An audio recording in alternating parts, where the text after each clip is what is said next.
Ahora sí vamos a abrir nuestra Biblia en segunda carta a los Corintios, capítulo 4, versos 7 al 18.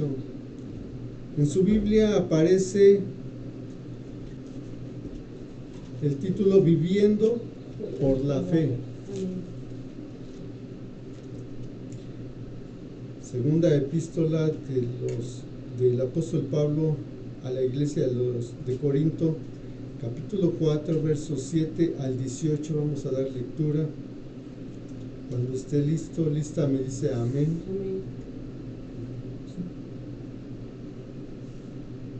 ¿Listos? Damos lectura en el nombre del Padre, del Hijo y del Espíritu Santo. Pero tenemos este tesoro en vasos de barro, para que la excelencia del poder sea de Dios y no de nosotros, que estamos atribulados en todo, mas no angustiados, en apuros, mas no desesperados, perseguidos, mas no desamparados, derribados, pero no destruidos, llevando en el cuerpo siempre por todas las partes la muerte de Jesús, para que también la vida de Jesús se manifieste en nuestros cuerpos. Porque nosotros que vivimos siempre estamos entregados a muerte por causa de Jesús, para que también la vida de Jesús se manifieste en nuestra carne mortal, de manera que la muerte actúa en nosotros y en vosotros la vida. Pero teniendo el mismo espíritu de fe conforme a lo que está escrito, creí, por lo cual hablé, nosotros también creemos, por lo cual también hablamos, sabiendo que el que resucitó al Señor Jesús, a nosotros también nos resucitará con Jesús y nos presentará juntamente con vosotros. Porque todas estas cosas padecemos por amor a vosotros, para que abundando la gracia por medio de muchos, la acción de gracias sobreabunde para gloria de Dios. Por tanto, no desmayamos. Antes, aunque nuestro hombre exterior se va desgastando, el interior no obstante se renueva de día en día, porque esta leve tribulación momentánea produce en nosotros una cada vez más excelente y eterno peso de gloria, no mirando nosotros las cosas que se ven, sino las que no se ven, pues las cosas que se ven son temporales, pero las que no se ven son eternas. Hasta ahí. Amén. Vamos a hacer una oración. Cierre sus ojos, incline su frente. Padre bendito, misericordia, te damos gracias en esta mañana por esta porción de las escrituras tuyas que nos das, Señor. Gracias porque nos has provisto durante la semana, Señor, por visión, protección, bendición tuya, Señor. Gracias, Señor. Es por eso que hoy nos reunimos como una obediencia, Señor, a tu mandato. Gracias, Señor, porque tú eres bueno, Señor. Doy gracias por la vida de mis hermanos, mis hermanas que están aquí presentes, Señor. Y también te doy gracias por aquellas personas que escucharán este mensaje tuyo por las redes sociales, Señor, para que sea de edificación a nuestras vidas. Gracias te damos en el nombre de nuestro amado Señor Jesús, y la iglesia dice amén. Amén. Puede tomar su asiento.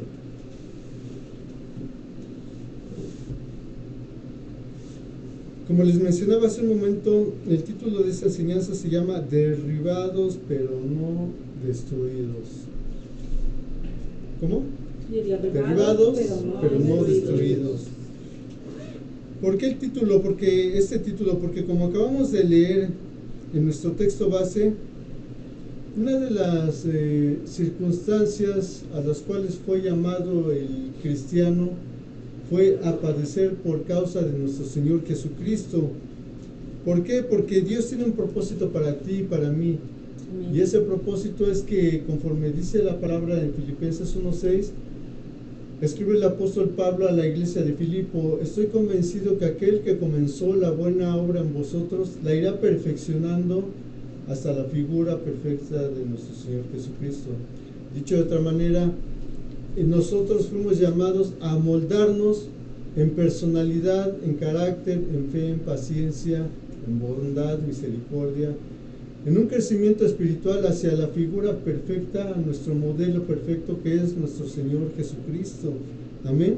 Amén. Dice en el primer versículo de nuestro texto base, que es en el versículo 7, pero tenemos este tesoro en vasos de barro, para que la excelencia del poder sea de Dios y no de nosotros. El apóstol Pablo está haciendo una analogía de cada uno de nosotros, de los creyentes, con un vaso de barro. Esta analogía hace referencia a que tú y yo somos frágiles por naturaleza. ¿Por qué? Porque separados de Dios no podemos hacer nada. Separados de Dios estamos expuestos, somos más vulnerables al ataque del enemigo, de Satanás, sus demonios, que el Señor lo reprenda.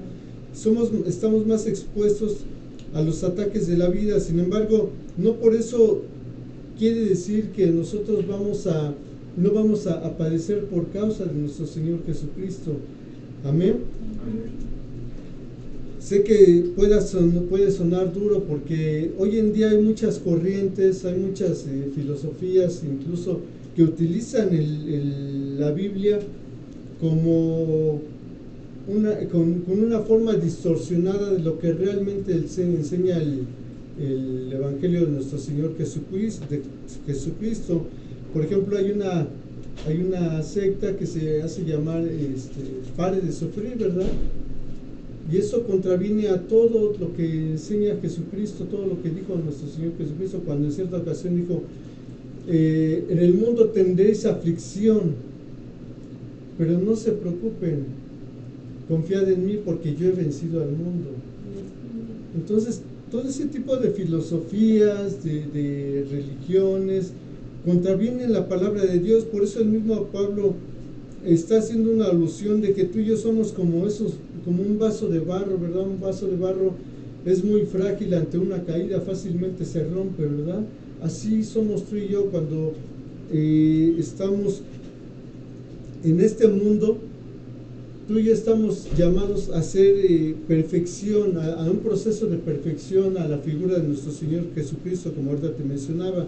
Por eso dice ahí, para que la excelencia del poder sea de Dios y no de nosotros. Ahora bien, dice ahí el apóstol Pablo que nosotros tenemos este tesoro en vasos de barro. ¿A qué tesoro hace alusión el apóstol Pablo?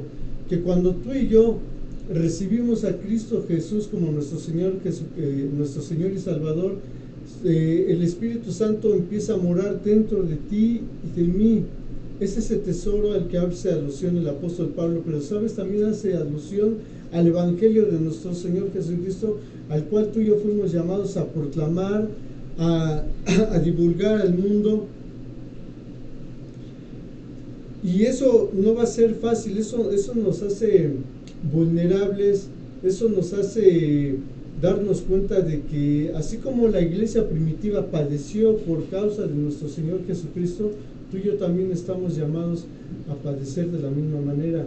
Todos, de hecho, en los libros de historia podemos leer, darnos cuenta de cómo la iglesia primitiva era perseguida al punto mismo de que ellos eran sacrificados dentro del Coliseo romano, ¿verdad?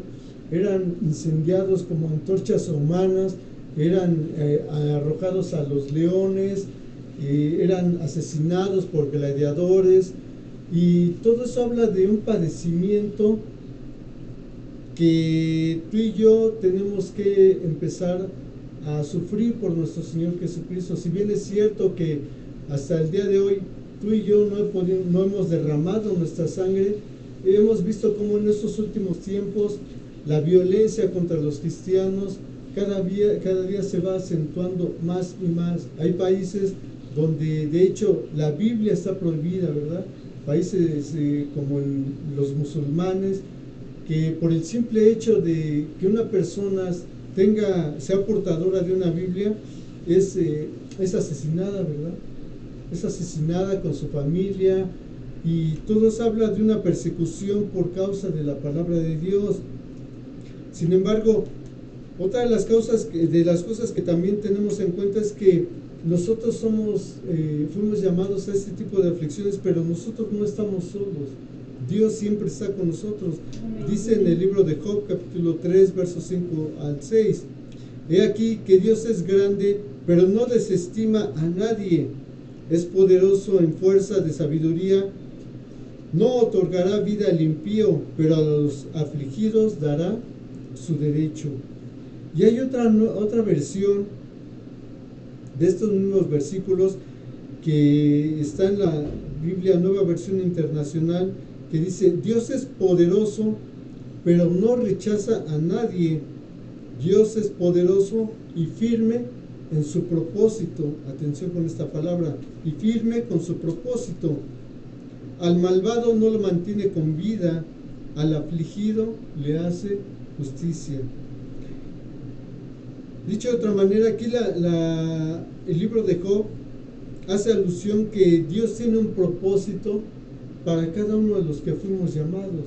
Y en este caso vamos a ver dos personajes bíblicos en los cuales ellos tuvieron un propósito grande por parte de Dios, pero eso no quitó que sufrieran aflicción, que sufrieran persecución. Y estamos hablando del apóstol Pablo, pero también hablamos del rey David. Y esto lo podríamos hacer una analogía con nuestro tema del día de hoy, cuando dice ahí: Dios es poderoso y firme en su propósito. Así como Dios tuvo un propósito para estos dos siervos suyos, que fue el apóstol Pablo y el rey David, también tiene un propósito para ti y para mí. Amén. Dice en el versículo 8 de nuestro texto base que estamos atribulados en todo. Fíjate, aquí la palabra atribulado proviene del latín tribulum. En tiempos bíblicos el tribulum era una especie de triple azote, el cual se utilizaba para separar, para limpiar el grano, para quitarlo quitarle la cáscara y quedara limpio, puro el grano. Y sabes, la tribulación que tú y yo estamos pasando es con la finalidad de que esa cáscara que te mencionaba que era quitada del grano a fin de que quedara limpio, tipifica el pecado en tu vida y en mi vida. Tipifica que tú y yo tenemos que quedar limpios de todas las impurezas, de toda la filosofía del mundo que no tiene nada que ver con los principios de Dios, que te lleva a una madurez espiritual, a un crecimiento espiritual, como te mencionaba hace un momento, con la finalidad de que cada día nos parezcamos más a la figura perfecta de nuestro Señor Jesucristo. Como tú y yo sabemos, dice en Efesios 6 que hoy en día la lucha que tú y yo enfrentamos es espiritual. Para los que apenas están comenzando en la palabra de Dios, en el Antiguo Testamento, todas las batallas que libraba el pueblo de Israel contra los filisteos, los amonitas, los madianitas, con los cananeos, todas esas batallas físicas que peleaba el pueblo de Israel eran un símbolo, una figura de las batallas que tú y yo ahora presentamos en la vida contra huestes autoridades en las regiones celestes. Recordamos como dice en Efesios 6, escribe el apóstol Pablo: porque nuestra lucha no es contra carne ni sangre, sino contra autoridades, huestes, gobernadores en las regiones celestes. Por tanto, ceñíos con la armadura de Dios. Y hace alusión a la armadura de un soldado romano. Menciona el casco de la salvación, el escudo de la fe, la coraza de la justicia, la espada del Espíritu, el cinturón de la verdad y las sandalias del Evangelio. Toda esa analogía que hace el apóstol Pablo de la lucha de un soldado romano es la misma lucha que tú y yo enfrentamos hoy en día espiritualmente contra Satanás y contra sus enemigos, contra sus demonios, que el Señor lo reprenda. ¿Para qué? Para que nosotros con ese tesoro que ha sido puesto en nosotros, vayamos y prediquemos el Evangelio, pero también empecemos a obrar milagros, señales y prodigios, como por ejemplo los dones de sanidad, ¿verdad? Lo que prometió Dios, Jesús, en Marcos 16, cuando dice: y al que creyere será salvo, y bautizarle. Y luego más adelante hace alusión cuando dice: impondrán manos sobre los enfermos y ellos recobrarán la salud. Es esa lucha espiritual que tú y yo estamos librando día con día, a través de la oración, a través del estudio de la palabra, a través de la promulgación del Evangelio de nuestro Señor Jesucristo. Todo esto con la finalidad de llevar la salvación a todas aquellas personas que no conocen el Evangelio de nuestro Señor Jesucristo. Amén. Ahora la pregunta es, dice ahí que el tribulum, como te mencionaba ahorita, era una especie de triple azote que limpiaba el grano de la cáscara a fin de que quedara purificado y lo machacaba. Ahora la pregunta es, ¿tú te sientes machacado, te sientes atribulado por alguna situación en este momento en tu vida? ¿Hay alguna área en la cual, o algunas áreas en las cuales tú te sientas atribulado? No estás solo, Jesús está contigo. Nosotros tenemos que ser personas que busquemos a Dios en esos tiempos de tribulación. Fíjate lo que escribe el salmista, el rey David, en el Salmo 42, versículo 11. Él escribe inspirado por el Espíritu Santo: ¿por qué te abates, oh alma mía? ¿Y por qué te turbas dentro de mí? Espera en Dios, porque aún he de alabarle, salvación mía y Dios mío. Te lo voy a repetir una vez más. ¿Por qué te abates, oh alma mía? ¿Y por qué te turbas dentro de mí? Espera en Dios, porque aún he de alabarle, salvación mía y Dios mío. El mismo rey David estaba hablándole a su propia alma y le estaba preguntando: ¿por qué te abates, oh alma mía? ¿Por qué te turbas dentro de mí? El mismo rey David reconocía que el mismo Dios que en tiempo atrás lo había librado de sus enemigos era el mismo Dios que podía salvarle ahora en ese momento de aflicción. Si tú y yo hacemos una analogía a lo que pudiéramos estar pasando en nuestra vida, podríamos decirle también a Dios, a pensar, si el mismo Dios que en tiempos pasados me rescató del lazo del cazador, me sacó de esa tribulación, ¿por qué no lo va a hacer ahorita si soy su hijo? Por eso dice ahí: ¿por qué te abates, oh alma mía? ¿Y por qué te turbas dentro de mí? Y aquí viene la solución, dice: espera en Dios. ¿Qué es lo que tenemos que hacer? Esperar en Dios. Tenemos que esperar su salvación. Los tiempos de Dios son perfectos para nuestra vida. Si bien es cierto que Dios actúa, por otro lado, a su tiempo, a su manera, hay cosas que tú y yo tenemos que ir haciendo. Dice por ahí, ¿verdad? A Dios rogando, ¿y qué? Con el mazo dando, ¿verdad? No podemos decir, bueno, pues ya, aquí dice, pues espera en Dios, no, pues ya Él lo va a hacer todo. No, tenemos que hacer algo, ¿verdad? Si perdiste trabajo, ¿qué es lo que tienes que hacer? Prepararte, ¿no? Ponerte a estudiar, o no sé, buscar otras fuentes de ingreso, preparar tu currículum un día antes, hacer varias cartas, preparar mi ropa para irme lo más presentable en la mañana y dar mis solicitudes, hacer oración, entrar en ayuno. Es decir, no dejar que Dios haga todas las cosas, ¿verdad? Por eso dice ahí: espera en Dios, porque aún he de alabarle, salvación mía y Dios mío. Por eso es muy importante que tú y yo tengamos una relación abierta todos los días de nuestra vida con Dios. No solamente una relación ocasional, los días domingo, los días miércoles, que es cuando se imparte la palabra, sino todos los días de nuestra vida. Dice en el libro de Josué, capítulo 1, verso 7 en adelante: y recitarás y meditarás el libro de la ley de día y de noche, de día y de noche, de día y de noche. Ocúpate de hacer lo que en él está escrito, para que así tengas éxito. Amén. Dios está diciendo: medita en mi palabra, ocúpate de hacer lo que aquí está escrito, y yo me voy a ocupar de abrirte puertas de bendición. Por eso es que una palabra, una relación viva con Dios siempre te va a abrir puertas de oportunidades.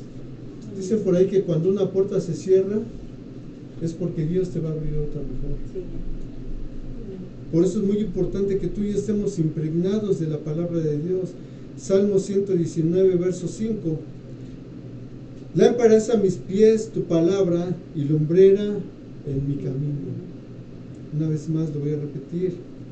Salmo 119, Salmo capítulo 119, verso 105. Lámpara es a mis pies tu palabra y lumbrera a mi camino. Y luego dice ahí en el Salmo 119, 25.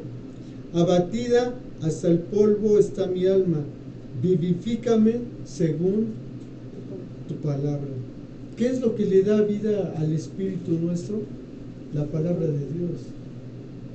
Muchas veces cuando no conocíamos de la palabra de Dios, buscábamos la solución en grupos de autoayuda quizás, y no estaba mal, pero hay una sabiduría que sobrepasa la intelectual y es la espiritual. Ahí es donde no puede entrar el psicólogo, la psiquiatría, la medicina, sino solamente el Espíritu de Dios. Por eso dice ahí en el Salmo 119, verso 25, vivifícame según tu palabra.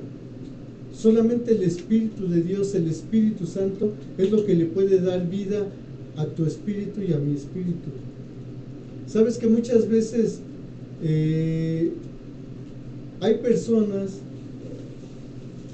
que pueden estar experimentando depresiones, pero es porque también no han alimentado lo suficientemente su espíritu. Dice el apóstol Pablo en Santiago que un cuerpo sin espíritu es un cuerpo muerto. Jesús en cierta ocasión, cuando es tentado por Satanás en el desierto, Satanás le dice: si tú eres el Hijo de Dios, puedes decirle a estas piedras que se conviertan en pan. ¿Y Jesús qué le respondió? No solo de pan vivirá el hombre, sino de toda palabra que emana de la boca de Dios. Ese pan físico representaba la sabiduría humana, pero no hay sabiduría humana que pueda alimentar verdaderamente tu espíritu. Otro ejemplo, Juan 4, cuando Jesús habla con la samaritana, le dice Jesús a la samaritana: de cierto te digo que aquel que vuelva a beber de esta agua, hace alusión del agua del pozo, volverá a tener sed. Pero aquel que beba del agua que yo le daré, dentro de él saltará para vida eterna. Esa agua del pozo representa la sabiduría, la filosofía del mundo, el intelecto del hombre. Pero no hay intelecto del hombre que pueda sustituir el Espíritu de Dios. Por eso es que tú y yo tenemos que estar ligados todo el tiempo con Dios. Por eso dice ahí: vivifícame según tu palabra. El mismo rey David sabía que la vida en sí misma, la vida del mundo, no era suficiente si no estábamos conectados con Dios, si él no estaba conectado con Dios. Eso es lo que te va a llevar a soportar todas las tribulaciones en esta vida. Amén. Lo que te va a dar fortaleza. Dice el versículo 8 de nuestro texto base: mas no angustiados, en apuros, mas no desesperados. Lo que la palabra de Dios nos está diciendo aquí es que podemos estar en tribulación, en quebranto, podemos sentirnos tristes, desamparados, pero dice aquí: pero no debemos de caer en la angustia, no debemos de caer en la desesperación. Fíjate, aquí la palabra angustiado o angustia en el hebreo se traduce como estrechez de espacio o atiborrar. Dicho de otra manera, podemos estar en aflicción, pero por muy estrechos que estemos en la aflicción, por muy apretados, acongojados que estemos, eso no quita que sigamos teniendo la capacidad de movernos. Muchas veces hemos experimentado tribulación, pero sabes, ahora que estamos en Cristo Jesús, no perdemos la capacidad de movernos. Y eso te lo puedo hablar a título personal. Muchas veces pueden decir, ay, ¿a poco? No puedo creer que siendo el pastor esté triste o haya perdido la fe. Claro que sí. ¿Por qué? Porque soy ser humano. Porque soy un mortal también. Porque también tengo sentimientos. Porque también tengo preocupaciones. Porque también tengo problemas. Y muchas veces se pudiera pensar que el que está en el púlpito no tiene problemas, que él es fuerte, o pueden ver al que está en el púlpito fuerte, pero por atrás está quebrantado, o a lo mejor se siente enfermo, o está triste, o está experimentando algún problema, pero no perdemos la capacidad de movimiento. Esa es la ventaja de que cuando tú llegas a los pies de Cristo Jesús, su Espíritu Santo es el que te empieza a dar esa fortaleza que necesitas. Lo vamos a ver más adelante. Amén. Versículo 10: llevando en el cuerpo siempre por todas las partes la muerte de Jesús, para que también la vida de Jesús se manifieste en nuestros cuerpos. Porque nosotros que vivimos siempre estamos entregados a muerte por causa de Jesús, para que también la vida de Jesús se manifieste en nuestra carne mortal. Si había alguien que experimentó, o si hubo alguien que experimentó en su cuerpo físico las aflicciones del llamado de Dios en su vida, era el apóstol Pablo. El apóstol Pablo se puede decir que el Nuevo Testamento en su mayoría lo abarca él. En la mayoría del Nuevo Testamento, después de los Evangelios. El apóstol Pablo fue un hombre que a causa del Evangelio padeció. Si bien es cierto que también sus 12 discípulos, sus 11 discípulos de Jesús, a excepción del apóstol Juan, 10 quitando a Judas, murieron de forma trágica. Murieron crucificados, murieron decapitados, atravesados por la espada. Pero en este caso vamos a ver tan solo algunas de las aflicciones que tuvo que vivir el apóstol Pablo. Segunda carta a los Corintios, capítulo 11, verso 23 al 27. Escribe el apóstol Pablo a los Corintios: son ministros de Cristo, como si estuviera loco hablo. Yo más, en trabajos más abundante, en azotes sin número, en cárceles más, en peligros de muerte muchas veces. De los judíos 5 veces he recibido 40 azotes menos 1. 3 veces he sido azotado con varas, 1 vez apedreado, 3 veces he padecido naufragio, 1 noche y 1 día he estado como náufrago en alta mar, en caminos muchas veces, en peligros de ríos, peligros de ladrones, peligros de los de mi nación, peligros de los gentiles, peligros en la ciudad, peligros en el desierto, peligros en el mar, peligros entre falsos hermanos, en el trabajo y fatiga, en muchos desvelos, en hambre y sed, en muchos ayunos, en frío y en desnudez. Fíjate todo lo que tuvo que pasar el apóstol Pablo por causa de nuestro Señor Jesucristo. ¿Cuántas de estas cosas has pasado tú? Ni tú ni yo juntos, ¿verdad? Nos acercamos a una cuarta parte de lo que pasó el apóstol Pablo. En otros versículos dice: en peligros de muerte, todo por un llamado. Por eso te decía que cuando tú has sido llamado a formar parte del ejército de Dios, ahora inevitablemente tú como buen soldado vas a tener que enfrentar aflicciones. pero no estás solo. Amén. Este es el verdadero evangelio. Jesús en cierta ocasión dijo: porque aquel que conserve su vida la perderá, pero aquel que la pierda por mi causa la tendrá, no la perderá. Aquel que me quiera seguir o que quiera ser mi discípulo, que tome su cruz y me siga, pero aquel que no es digno de ser llamado mi discípulo. La cruz representa muerte, la cruz representa sacrificio, la cruz representa dolor, la cruz representa soledad. Todas esas fueron características que vivió Jesús con su cruz, y son características a las cuales tú y yo estamos llamados. Sin embargo, tú y yo tenemos una recompensa. Versículo 15 de nuestro texto base: porque todas estas cosas padecemos por amor a vosotros, para que abundando la gracia por medio de muchos, la acción de gracias sobreabunde para gloria de Dios. Pero no desmayamos, antes, aunque nuestro hombre exterior se va desgastando, el hombre interior no obstante se renueva día a día.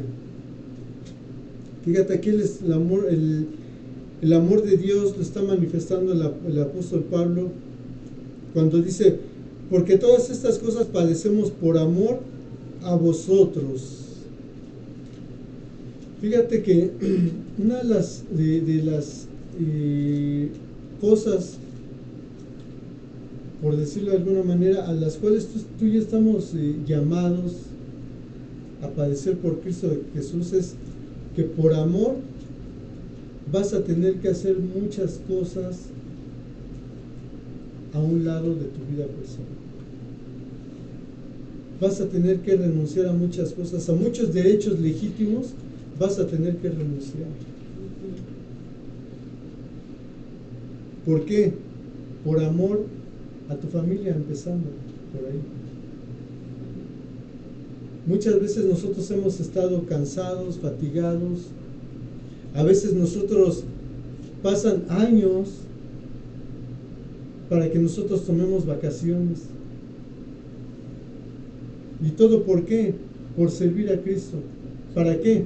Para que el día de mañana tú tengas la plena seguridad, la confianza y la fe de que en el momento de Dios, que es perfecto, Él va a tocar la vida de tus seres queridos.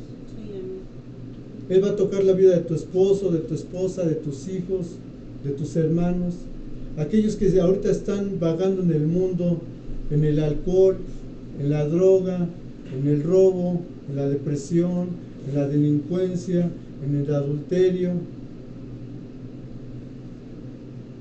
Dios tiene una recompensa por estar aquí. Por eso dice el apóstol Pablo: porque todas estas cosas padecemos por amor a vosotros. La pregunta es: ¿tú a qué estás dispuesto a renunciar o dispuesta a renunciar hoy por amor de tus seres queridos, para que el día de mañana Dios los toque? ¿Sabes por qué es importante que Dios toque a tu familia? Dice la palabra de Dios en Apocalipsis 20, los últimos versículos, del versículo 10 en adelante, habla acerca del trono de Dios. Escribe el apóstol Juan: y vi el trono de Dios blanco, majestuoso, y delante de él estaban grandes y pequeños, y fueron abiertos unos libros, y uno de ellos era el libro de la vida, y de todo aquel que no fuere hallado su nombre inscrito en el libro de la vida, era arrojado al lago de fuego. Y eso habla de una sentencia en un trono, cuya sentencia ya no puede ser revocada. Es una sentencia eterna. Dice ahí: y de aquel que no fuese su nombre hallado inscrito en el libro de la vida, era arrojado al lago de fuego. Y yo estoy seguro, desafortunadamente, que tú y yo tenemos familiares que sin conocer todavía la gracia de nuestro Señor Jesucristo, su nombre necesita ser inscrito en ese libro de la vida para que no vaya al lago de fuego, para que no vaya a una eternidad sin Dios. Ahí es donde realmente se muestra el amor, en el sacrificio. ¿Saben? A mí me gusta mucho la milicia, me gusta mucho, he aprendido mucho acerca de la disciplina de los soldados, acerca de su mentalidad fuerte, acerca de cómo a pesar de las heridas físicas tienen un objetivo y luchan hasta el último momento por conseguir ese objetivo. Y todos hemos visto en películas cómo hay momentos cruciales en los cuales se está por definir una batalla, una guerra o la vida de un escuadrón, y se hace falta un voluntario siempre. Y siempre es el capitán, casi por lo general, llama a alguien y pregunta: ¿hay alguien que quiera hacer este trabajo?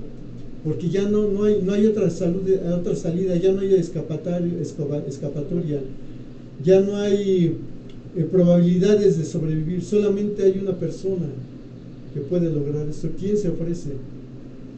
Y siempre hay un voluntario. Y eso muchas veces me motivó a estar en el camino de Jesucristo. El darme cuenta, el dimensionar lo que es una eternidad sin Dios, eso me llevó a que por amor a Dios, agradecimiento a lo que Él hizo por mí y por amor a mi familia, yo he permanecido aquí hasta el día de hoy. Con todos mis errores, con todas mis fallas, aquí he permanecido por amor a mi familia. La pregunta que ahora Dios te hace en este momento, en esta mañana: por amor a tu familia, ¿qué estás dispuesto a hacer o a qué estás dispuesto a renunciar? ¿Qué estás dispuesto a dar para que tu familia reciba el Evangelio de salvación? Ese es el verdadero Evangelio, el que confronta, el que desafía, el que te lleva hacia adelante, el que aunque sepas tú, como estamos leyendo el día de hoy, estamos estudiando, a pesar de las aflicciones, hay una recompensa para ti. Dice el apóstol Pablo en segunda carta a los Corintios, capítulo 12: y conozco a un hombre que hace 14 años fue llevado al cielo, no sé si en cuerpo o en espíritu. Fíjate, la revelación que recibió era tan grande que estaba aturdido el apóstol Pablo, que no sabía si había sido llevado al tercer cielo, donde está el trono de Dios, si en espíritu o en cuerpo. Dice: conozco a un hombre que hace 14 años fue llevado al tercer cielo y oyó cosas indecibles a los hombres. Tuvo una revelación del trono de Dios. Más adelante el apóstol Juan escribe en Apocalipsis, dice: vi el trono de Dios, del cual salían relámpagos, y alrededor del trono de Dios habían 12 tronos, y alrededor de esos tronos estaban 24 ancianos, 24 tronos y 24 ancianos, los cuales tenían coronas. Y había un mar que salía un río que salía del trono de Dios como de cristal. Y estaba el árbol de la vida. Es decir, ellos vieron la gloria de Dios. Estos hombres, el apóstol Pablo, el apóstol Juan, Pedro, todos ellos no murieron por una filosofía. Ellos no murieron por una ideología. Esa iglesia primitiva que fue sacrificada en el Coliseo romano, ellos no murieron por una idea. Ellos murieron por un evangelio en el cual creyeron que había algo más allá de lo terrenal. Moisés renunció a todo lo que él era en Egipto. Él era príncipe en Egipto, y él renunció porque él tenía puesta la mirada en el galardón, dice en Hebreos 11. Esa es la recompensa que a ti y a mí nos espera el día de mañana. Amén. Que en Mateo 5:10 dice Jesús: dichosos los perseguidos por causa de la justicia, porque el reino de los cielos les pertenece. te das cuenta cómo el renunciar a muchas cosas que llevan a una vida ordinaria te pueden llevar a una vida extraordinaria en la eternidad. Una vida en la cual, como ahorita te mencionaba, el apóstol Pablo en Apocalipsis menciona cómo da características de la Nueva Jerusalén, que es cuadrada, tiene 4 paredes, tiene en cada muro hay 3 puertas, están los ángeles en cada puerta es una piedra preciosa. Los 12 niveles de los cuales está cimentada la Nueva Jerusalén, que lleva los nombres de los apóstoles, que cada cimiento es una piedra hermosa. Las calles son de oro. Allá ya no hay muerte, ya no hay aflicción, ya no hay tristeza, ya no hay enfermedad. Esa es la recompensa que nos espera. Por eso dice ahí en el versículo último de nuestro texto base, en el versículo 17 dice, porque esta leve tribulación momentánea, ¿por qué dice una leve tribulación momentánea? Porque en la eternidad de Dios, esta estancia que tú y yo estamos viviendo en este mundo material, es momentánea comparado a la eternidad con Dios. No tiene parangón, no tiene punto de comparación. Por eso dice ahí, esta leve tribulación momentánea, verso 17, produce en nosotros una cada vez más excelente y eterno peso de gloria. Ahí está la recompensa. Si tú has sido llamado a formar parte del ejército de Dios, inevitablemente vas a tener que sufrir aflicción. Y esto es con la finalidad de probar tu fe, de llevarte a un crecimiento espiritual, a una madurez. Dice el verso 18, no mirando nosotros las cosas que se ven, sino las cosas que no se ven. Pues las cosas que se ven son temporales, mas las que no se ven son eternas. Esas cosas que no se ven son las que ahorita te acabo de mencionar. Dice en Hebreos 11:3, porque lo que se ve fue sacado de lo que no se ve. Lo visible fue sacado de lo invisible. ¿Sabías tú que, por eso siempre lo he enseñado, ¿sabías tú que este mundo que vemos fue sacado, todo lo que tú y yo vemos en esta tierra fue sacado de lo que no se ve? Es decir, hay un mundo paralelo, que es el paraíso de Dios, el trono de Dios. Y dice el apóstol Pablo que llegará en 1 Corintios 13, llegará un momento en el cual todo esto será enrollado como un manto viejo y llegará lo nuevo. Imagínense, estoy cerrando. Imagínense si cuando vamos a la playa, ¿cómo es la playa? Es hermosa, ¿verdad? Hay lugares donde el agua es verde, esmeralda, ¿verdad? La arena es fina. Yo no he tenido el privilegio, la bendición de ir, pero lo he visto. El agua es verde, esmeralda, la arena es como talco, todo apacible. Imagínense, si eso es lo viejo, que va a ser enrollado como un manto viejo, ¿cómo será lo nuevo? Imagínense ustedes, ¿cómo será lo nuevo?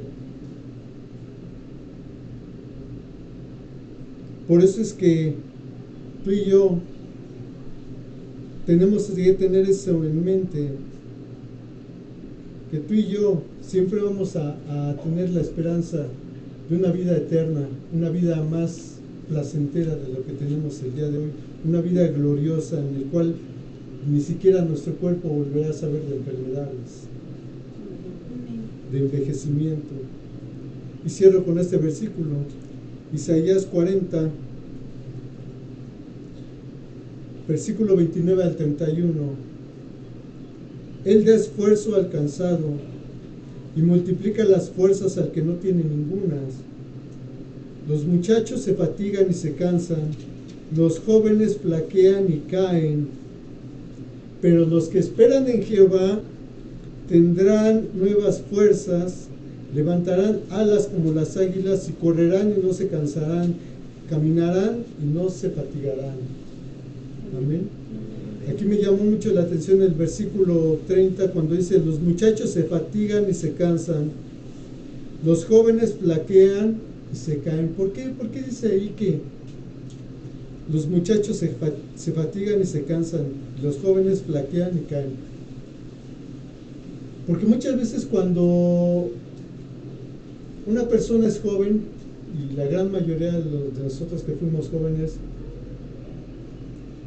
muchas veces no tomamos en cuenta estas verdades y principios espirituales para nuestra vida, y lo tomábamos a la ligera, y muchas veces pensábamos: no, es que la Biblia, no, pues eso es para viejitos, eso no, ahorita no, ya cuando esté pues ya viejito, pues ya me colgaré la Biblia y haré mis rezos y etcétera.